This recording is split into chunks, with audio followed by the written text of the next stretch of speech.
It was work hard and be honest to yourself. আমি নিজে জানি ওটা ছক্কা কিনা।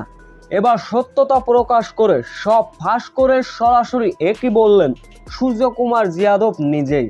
বিস্তারিত জানতে ভিডিওটি না টেনে দর্শক সম্পূর্ণ দেখার অনুরোধ রইল। সূর্যকুমার যাদবের এই ক্যাচ গড়ে দিয়েছিল ম্যাচের ব্যবধান। নিঃসন্দেহে এই ক্যাচের উপর ট্রফি ঝুলেছিল দুই দেশেরই।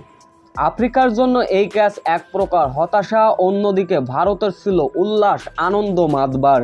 তবে এই দুর্দান্ত ক্যাচটা যে এত বিতর্ক, এত সমালোচনার জন্ম দিতে পারে তা বিশ্বকাপ জয়ের পরে সেটা বোঝা গেল। অনেকেই ধারণা এই বলটি ক্যাচ ধরার সময় সূর্যকুমার যাদবের বাউন্ডারি লাইনে নাকি পা লেগেছিল।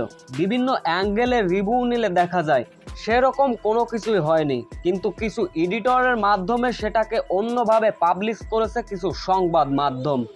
দর্শক, এই ছবিটি আপনি স্পষ্টভাবে দেখলে বুঝতে পারবেন আসলে কি সূর্যকুমার যাদবের বাউন্ডারি লাইনে পা লেগেছিল কিনা।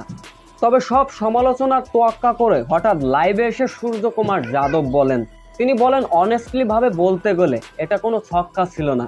আমি নিজেই তো ক্যাচ ধরেছিলাম, আমি নিজেই দেখেছিলাম এবং অনুভব করেছি এই বলটি কোনোভাবেই ছক্কা ছিল না, আমার বাউন্ডারি লাইনে পা লাগেনি।